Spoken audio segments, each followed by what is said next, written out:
We'll take you now to the keynote address with Jim Clifton. He is the CEO of Gallup, talking about the coming jobs war. This isn't a joke. It's an actual story, and this is why it follows you, especially up and down the East Coast, because you probably, I've told it to a few of you, but we're playing Oklahoma, and you need to know this since there's a lot of Big Ten people in here.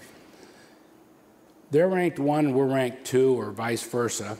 It's in Lincoln, Memorial Stadium. ABC's there, it's a big day. All the tractors and corn pickers have stopped. Nothing's moving. Oklahoma's in town. and this reporter from ABC wants to ask our running back a question. And this is a really good running back. I'm not going to say his name because some of you would know him.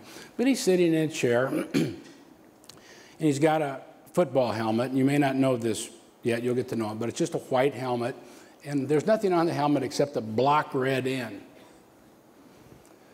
It's a big game. Why she asked, one of the great running backs, why she would ask him this question, I don't know. But she says to him, says his name, says, if the N on your helmet didn't stand for Nebraska, what might it stand for? He wanted to get this, he wanted to knock this out of the park. And he thought, and he thought, and finally he said, I'd have to say knowledge.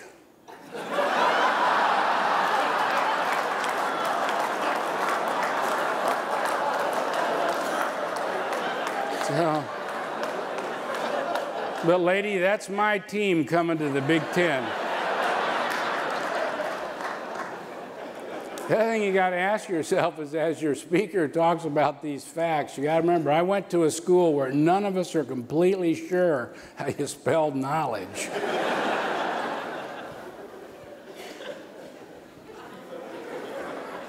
I learned something a long time ago. So I've had kind of the same job for about I've been CEO of Gallup for 25, but I've had the same job. I was CEO of something before we bought it, but 25 years. But for 40 years, I've had kind of the same job.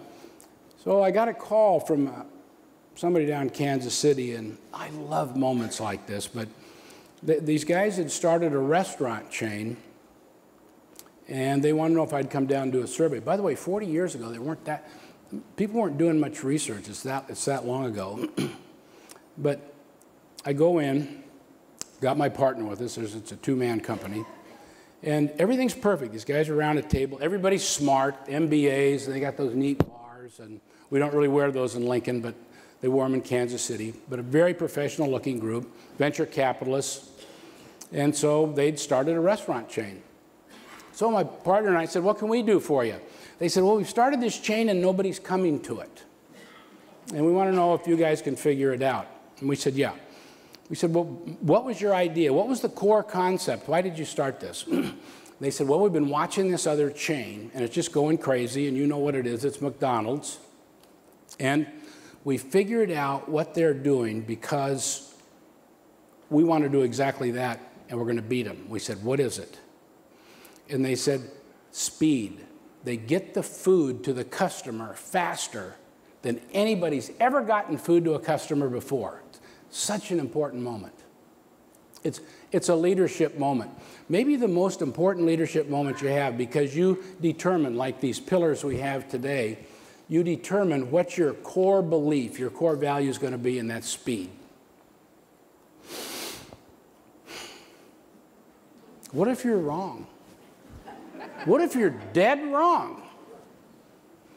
Well, the answer is, when you're dead wrong, the more you lead, the more strategies you build. It's like the Bernoulli effect. The worse everything gets, and you mean well.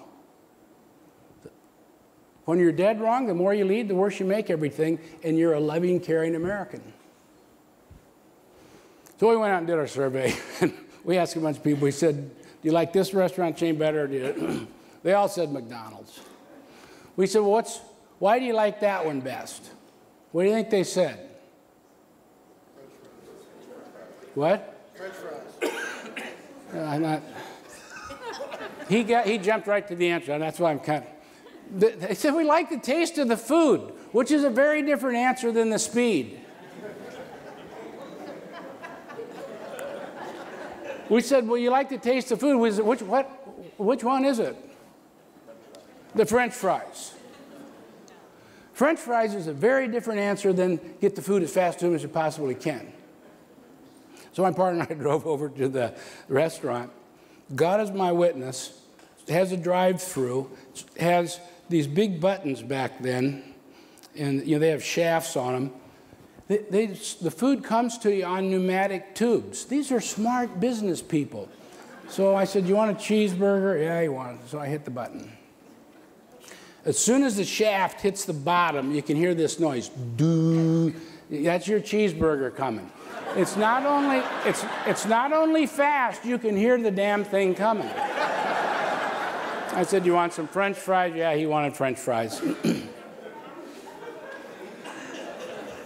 But they definitely got French fries and cheeseburger faster than McDonald's did.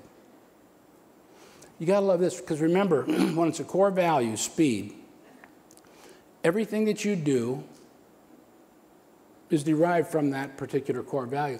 They even named the place Shoots. "Hey, do you want to get some food?" "Yeah, I'm really hungry. Let's get something that, shoots right into the car window."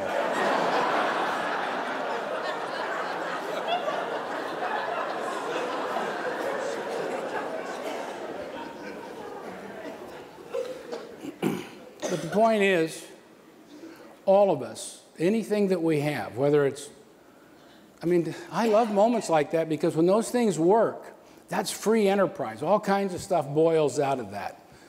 Jobs, and great jobs boil out of that, and ownership, and people become managers, and everything works. But you got to look around and just ask yourself, how many times are we dead wrong?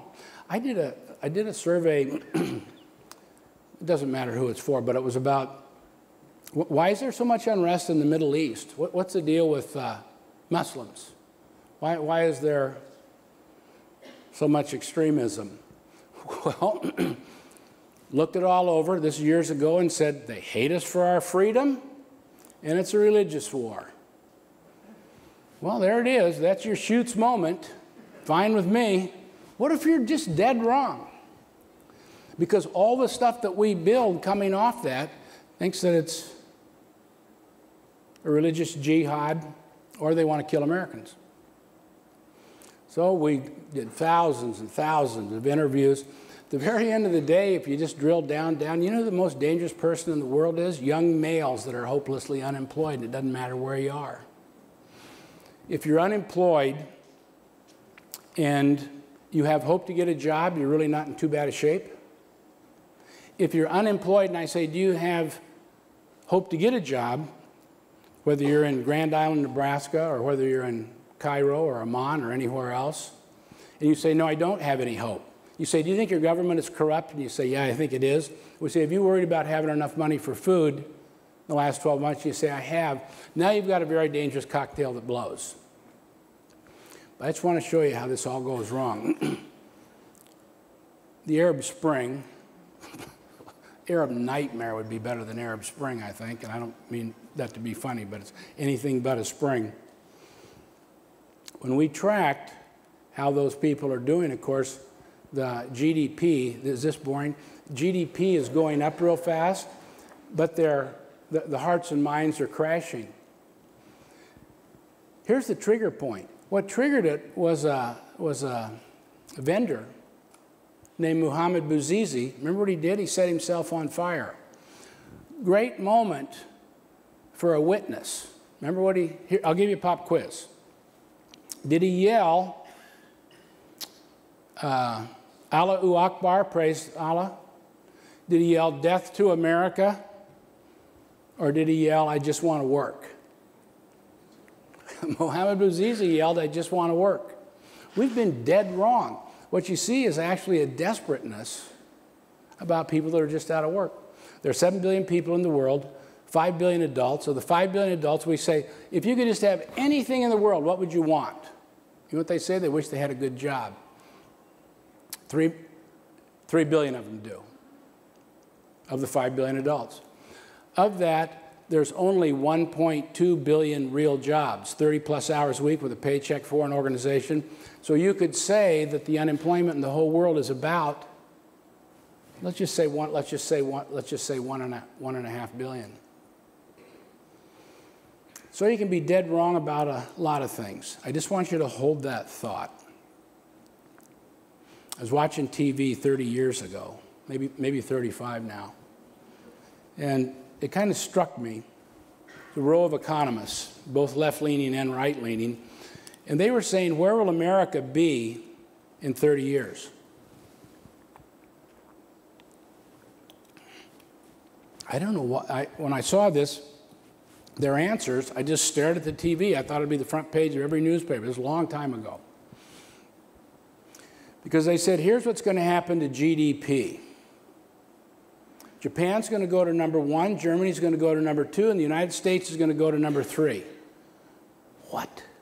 This is a long time ago. They said, so now, Japan would be at about 5 trillion, Germany would be at about, I don't know, 3 3/4 or something like that. And the United States would be at about 3.5 trillion. Go look it up, Google it.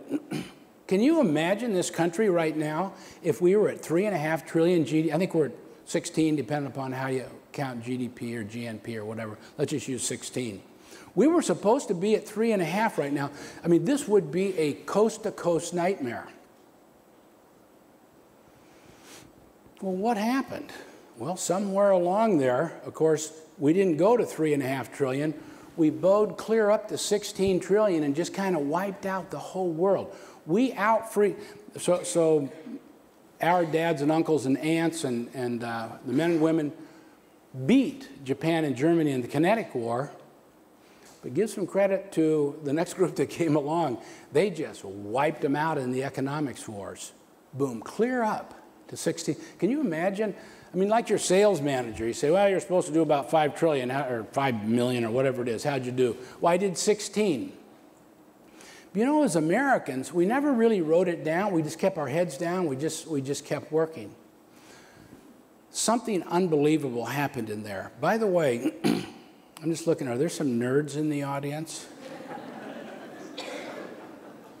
If you, on a very nerdy day, I just did the little linear regression to 3.5 trillion to where we were supposed to be. Then I added the stubs over that to the 16 trillion. You guys, that number is $100 trillion. As a tribe of people over 30 years, we outperformed. We created 100, I'm from Washington, I don't even know what a big number is anymore living in Washington. 100 trillion is definitely a big number. But it gave us money to just create all kinds of things. Military, I love the military. Chuck Hagel's from Nebraska. We should have the biggest military in the world because we spend more in a year than the next 20 countries put together. But you know why? There's a hell of a lot you can do with $100 trillion. I was looking at the great scientist, James Van Allen, probably the greatest space. He got Pioneer 10 out 8.4 billion miles. You say, well, it can't be billion, he must mean million or thousand. No, 8.4 billion. Sun's out only 90 million. He was getting a signal back 100 times farther out than the sun. I don't want to take anything away from NASA or any of that. Please, I'm not saying that. I'm just saying that when you have $100 trillion, there's a lot of stuff that you can do. We also built the greatest university system in the world is right here in this country. Any list, and I know that we got the CEOs of the presidents of, I think, Michigan, I know Luana's here, but all of those lists. Now China makes one. Of the top 100, 50 of them are in the United States. I just saw a list from The Economist of MBA schools. 30 MBA schools, 20 of them, of the best in the world. Remember, that's British, so it's neutral.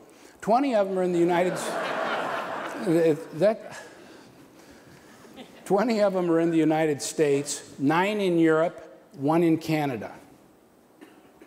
Can you believe that? Now, there's also something pretty interesting. 0 in all of Latin America, 0 in all of Asia, 0 in all of the Middle East. We should be proud of that, but let me tell you, $100 trillion really helps. But you see, now we've gotten ourselves in a place where all of that growth just stopped. I don't care that the market's doing well. I don't care that companies are making a lot of profit. A lot of us are, but go look at your growth. How much organic growth do you have? Well, we don't have much. Left and right-leaning economists just 2 years ago said that we would grow at about 3%. We grew at 2.2. That's a nightmare. 2.2 is so much lower than 3%. Last year they said, well, they said we grew at 3%. Now we grew at 1.9. They're going to adjust it. It's probably going to go to 1.6. You guys, that is a huge miss. Huge miss. You all have had real bad sales managers working for you before. That's where they come in and they give you these big numbers. God, they don't even come close to hitting them. That's what we do. If you said to most people, what did we grow last year? They'll go 3% just because we heard it so much. I'm very optimistic about the future of this country, by the way. Now they say we're going to grow this year at 3.5%. Really? Because the first quarter we grew at 0.1%. Now they're going to adjust that. It'll probably be negative. Here's the nightmare for you math nerds. I'm one of you. We're increasing at a decreasing rate, which means you are going to 0 and negative, but we're actually floating down. I want to give you another one, too. Unemployment is at 6.3. Please don't tell me that. You know how they do this, right? And the people in the Department of Labor, BLS, are doing their jobs right. They're doing exactly what they're told to do.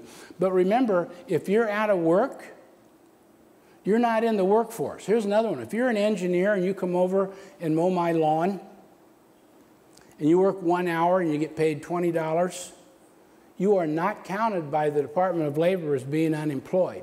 So it's all getting real messy. If you want a good, clean number, what you want to know is what are the percent of adults in America that have a full-time job to the actual adult population, 18 years and older. You see what I mean? That's the real number of jobs that we have. The number that we have in America right now, percent of adults with a full-time job with a paycheck, is 44%, measured by Gallup and by the Department of Labor. It's the lowest it's ever been since they started measuring it. Lowest it's ever been. It'll go lower this year.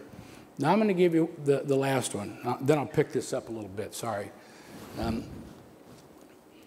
There are 6 million businesses in the United States of America. You'll read 26 there aren't. 20 million of them are on paper. Of the 6 million, 4 million of them average 1.4. Those are mom and pop shops. Let's just clean them out. You can go talk to those people, try to get them to grow and all that. They don't want to grow. They're not trying to build a business. They're trying to build a life. That's just the life that they like. There's only 2 million businesses. Of the 2 million businesses, between 5 and 10, there's one. Between 5 employees and 10, there's 1 million. Between 10 and 20, there's 500,000. Between 20 and 100, there's 500,000. Between 100 and 500, there's 80,000. And between 500 and 10,000, there's only 18,000. See how this goes down so quickly? There's only 1,000 companies in America, a bunch of them in here, that employ 10,000 people or more. This is a country of small businesses. You could argue the whole republic rides on the back of small businesses. Not many people know that. Those 2 million small businesses get fed. They're like a rainforest. They're a very precious, the most precious commodity. Here's what happens. 500,000 new businesses are started each year, and that's been working pretty well. 400,000 go broke. They close. So it's a net of 100,000. So you could say we lose 100 cows, or we lose 400 cows, and we have 500 new calves coming in. That feeds our little rainforest, that precious piece of energy that funds our 16, hopefully 17 and 18 and $20 trillion. 4 years ago, those lines crossed. So now we have 400,000, as we sit here, we have 400,000 businesses starting and 500,000 dying. A net negative, not a net negative 100, a net negative of 200. Okay, so here we are. This is our Schutz moment. That's why I told you the Schutz story was going somewhere. So here we all around the table, and somebody's got a somebody's got to put America on track. I swear to God, it's not on track.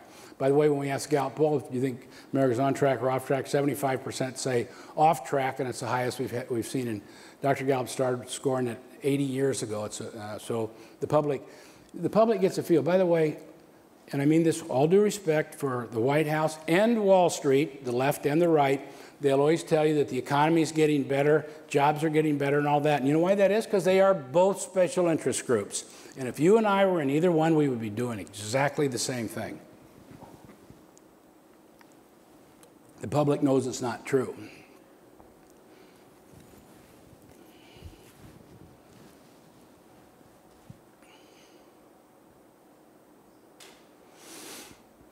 We've got to fix it. We went to the well, we looked around, and we chose our value, we chose our concept. You know what we chose? We looked back over those 35 years and we said, when we had that unbelievable, unprecedented run, what was that? And we chose innovation. We said that's what it is. And you know what we've been doing? We've been putting billions and billions and billions and billions into innovation. Because that's what made America great. I just saw last week that they just put $13 billion more into windmills. They'll be out in all part of the country. You know what we do? We keep putting them in there, and then we look and we go, Harvey, Betty, did any jobs come out of there? Not yet. Well, then put in billions and billions and billions more.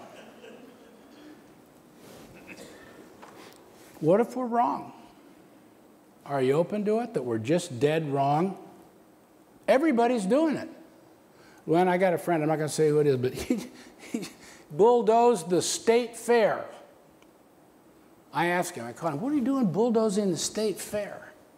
He goes, well, I'm putting in a big innovation center. What the hell for? He goes, well, you know, Cliff, Jim, people call me Cliff. Cliff, we got to have an innovation center. We got to get some jobs going. Well, how do you know that having an innovation center gets jobs? Well, I don't know. Doesn't everybody know that? I'll tell you somebody that doesn't know. How about the Saudis? You been there recently? They're just building great big innovation cities. They called over here somebody and they said, how do you fix this? We don't have any jobs at all. Well, you got to just build a city. Build 40 buildings, call them innovation buildings. Let's get going. How's that working out for you, Saudi? How about Qatar? How about United Arab Emirates? 0, 0, 0. And nobody's put more money per capita into innovation than those three countries? Got nothing. You know why? Jobs don't come out of innovation. When I say innovation, I'm talking about the invention, not the business model. Here's something that almost nobody knows. Innovation has no value whatsoever until a customer is standing next to it. If you don't get that very basic concept, you get a Schutz moment where everything that you make, harder you work, the more strategies, farther away you get from the target. I'm sitting at my desk in Washington. This lady calls me and she goes, "Can you come over to the Academy of Sciences, Jim?" And I said, "Yeah, what do you need?" And she goes, "Well, I need you there in an hour. You know, it's 9:30. She wants me there at 10:30, 11:30 or something." I knew something was pretty serious. And she's got a lot on me, so I have to kind of say, well, whatever. She doesn't have that on me. But, so I said, "Yeah, Deborah, I'll go over there." And I said, "What's the group?" She said, "It's the presidents of the U.S. labs. They have it's a really good one, CDC, NIH, NASA, and MIT. By the way, when you get the leaders of those groups together, those are some of the greatest Americans. I mean, the energy coming out of those people, I mean, they're really good people." I said, "What do you want me to tell them?" She goes, "Well, they're going up to the Hill for another $5 billion. I want you to tell them your theory on it." I thought, well, that should be, I bet they'll love that one. So I did, and I know a few of them. But I said, "Listen, you guys," I said, "before you start throwing tomatoes or something, let me just ask you one question. How many of you," and there's only like 25 or 30 of us. And I said, "How many of you right now in your labs have inventions that need business models?" Every hand went up. Every single hand. One guy, I wish I could figure out who it was, but he said, I've got something bigger than the internet in mind. But you see the point? We got to be open to the fact that we are building huge stockpiles, huge inventories of innovation that creates no customers because we don't have business models. At dinner, you ever heard of Vint Cerf? Yeah, some of you have. So he's basically the father of the internet. He got packets to fly across fiber optics. He's sitting there in DARPA, in the defense, and he's got the internet set up. Vint's a great guy. Been a friend of mine and a friend of Gallup's for a long time. I'm going to tell you a very quick story. It's not very flattering to Vint, so don't tell him. I got to swear you all in. By the way, my rule is if you do feel you need to tell the neighbor this story, even though I swore you in, you can tell them, but just swear them in too. That's what's in. It's real important to me that the secret maintains that. But anyway, so Vint is sitting here, and we got our wives here. But I said, Vint, what was the moment when, you're just sitting? And he said, well, he says, a guy came over, he says, from the Senate. I'm not going to say his name quite yet. And this senator was really interested in technology, and he'd heard about it. So he came over, and he got so excited about it. And he said, can I go back to the Senate and pass an act where we take this and throw it out into commerce and see what commerce can do with it? Do you know who the senator was? Yeah, it's Al Gore. I don't like him any better than you do. I'm the only person in the whole world that right now, that ever tells a nice story about him. But seriously, thank God for Al Gore, because he came over, and here's what Vint Cerf said back to him. This is a precious, it makes the Watson, come here, I need you look about like that. Gore says to Cerf, is it okay if I just take your invention and throw it out into commerce and see what they can do with it into business? Cerf said back to Gore, with God as my witness, fine with me, but I don't see what value they'll have with it.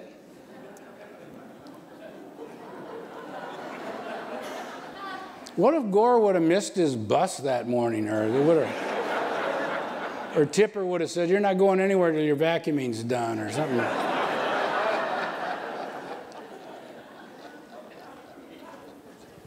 But it's almost a perfect example.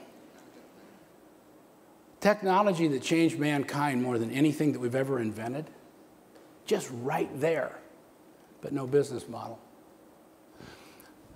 I'm out of time. I want to tell you something, though, real fast. How do we get here? What this country, as a civilization of people, if you have high IQ, we will find you. You can be in Compton, you can be in Watts, you can be anywhere. You can be in western Nebraska, you can be anywhere. We'll find you because the testing system works. IQ has a certain neuron configuration where if we bring psychologists in here, they'll rank order all of us on our ability to learn. And it's really, the variation is huge. I'd be down lower to the bottom. But in high school, if you have 1,000 high school kids and you say line them up by IQ, there are people that are genius, and you know what we do? The teachers know them. The kids don't, because they're not quarterbacks, point guards, or that kind of cheerleaders or whatever, so they don't have any appreciation for them at all. But the system does, and boom, we blow them through it. We are the best in the world. And I know we got problems at some of the inner cities and all that kind of stuff, but at that very top group, nobody can do this like Americans can.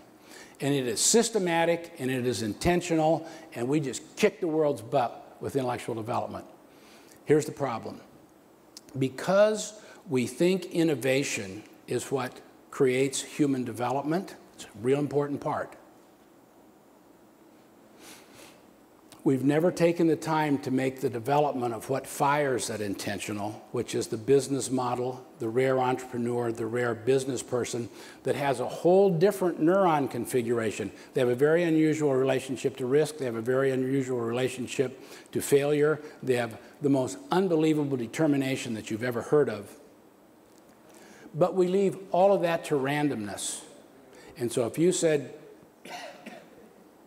let's try to solve the puzzle, the minute as leaders that we make the identification, early identification of entrepreneurs as systematic as we have intellectual development, everything will change. Detroit will change, Michigan will change, Nebraska will change, the United States of America will change, and we'll go up to the highest level that we ever can, that we've ever been to. I just want to leave you with this thought because I got wound up and I ran out of time. This is something that you and I fix. The math on this is that there's about 2 in 100 that can build something of at least, so I've been spending millions and everything else trying to figure this out, but 2 out of 100 kids can build something pretty big. 5 in 1,000 are like Steve Jobs. It means that in the greater Detroit area, there's a few thousand kids that can build almost anything. If you said, what can I do from here? And Sandy, you told me to give them something very specific. Create a man hunt. Create a woman hunt. Go find them. We show no significant difference between man and women. That should be the front page everywhere. So far, we show no difference between Hispanics, blacks, minorities. There's little difference the closer you are to first generation immigrant. Little bit of difference there. But if we find them and make that development as intentional as we have also sports, also music and some other things that we do real well, then everything will change. If you take anything else away, this is something that you do. And I mean this in the right way. Don't look to Washington. There's no solutions there. It's better if they do their job well and create a great environment for entrepreneurship than badly. But at the very end of the day, you and I have to fix it. And I swear to God, if you and I don't, nobody else will. Thank you very much. Please welcome news anchor and multimedia journalist for WXYZ-TV, Stephen Clark.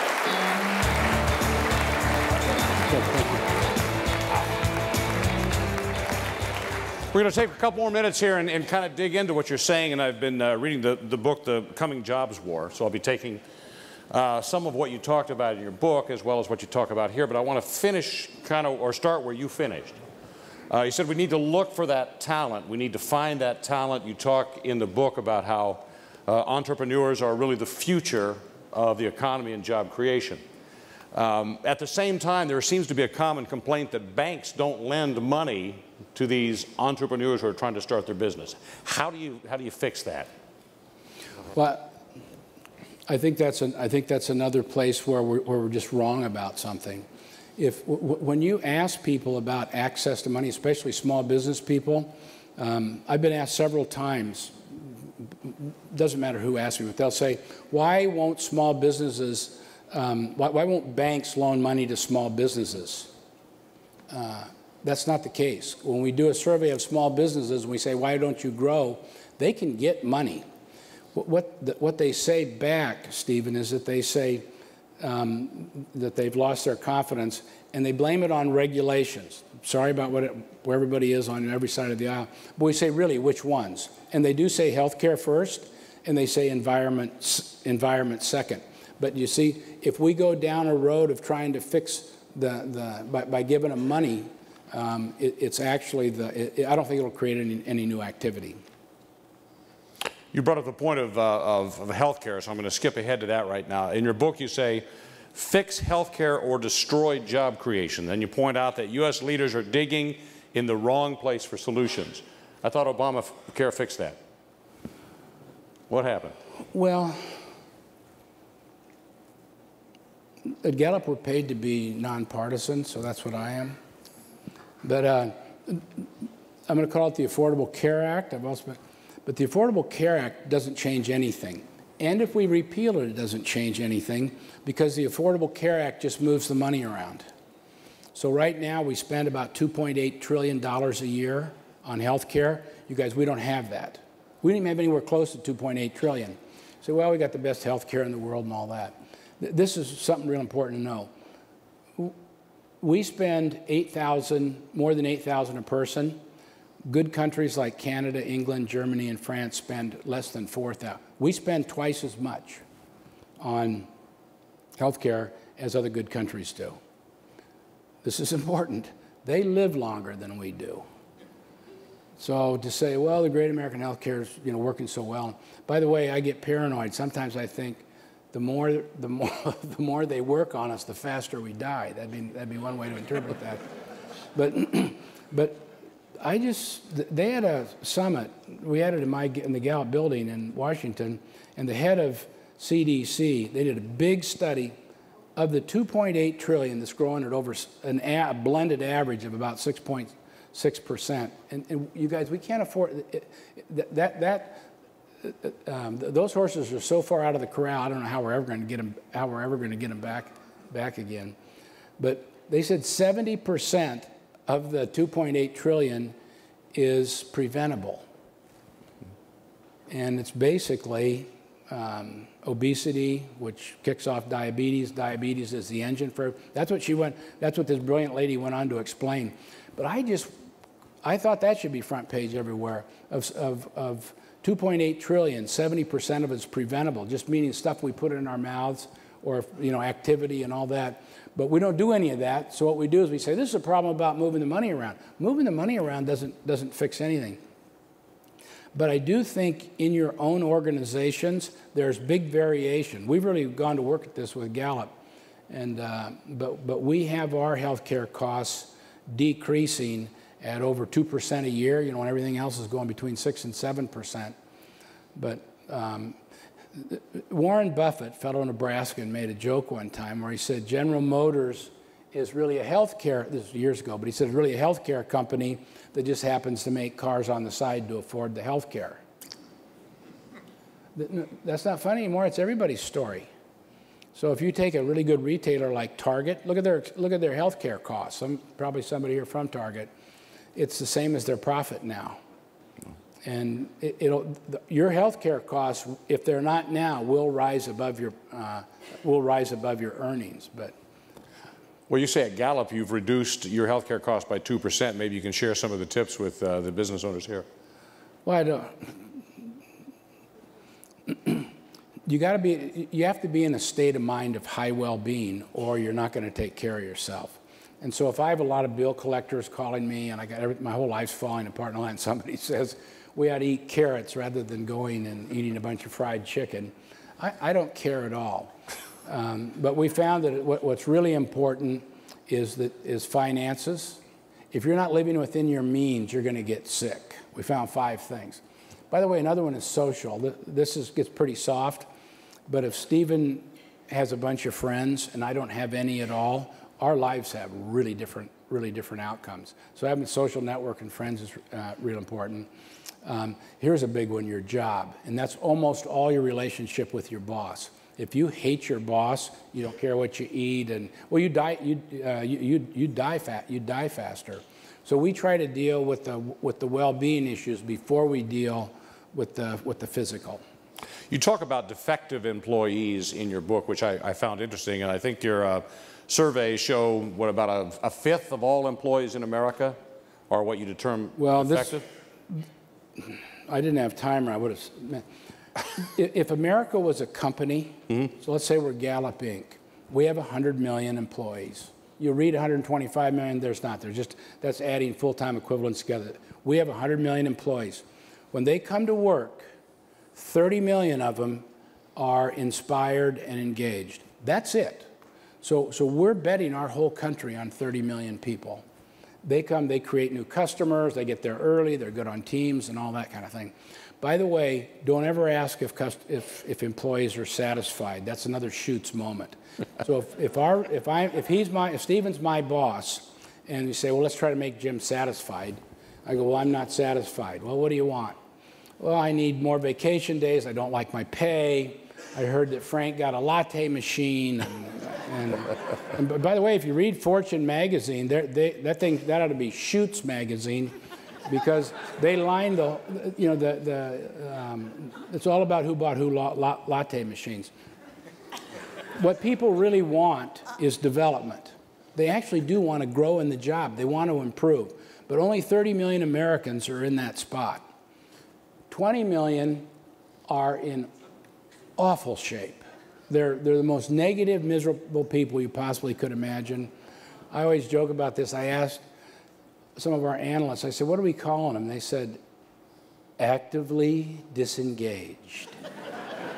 And I said, why do we call why do we call them that? And only a Gallup analyst would come up with actively disengaged. They said because they're not just miserable in their chair, they go around and they're actively miserable. So if they hear somebody's inspired, if I hear that Sandy's inspired, I run over and sit with him until the inspiration goes away. but there's 20 million Americans that are like that, and there's 50 million that just don't care. You know, they're, I don't know, lining up lunch breaks or cigarette breaks in the afternoon or some kind of thing. But let me say something very solicitous here. If you could do, if a genie appeared and said, Jim, I'll give you 2 wishes, I'd say one would be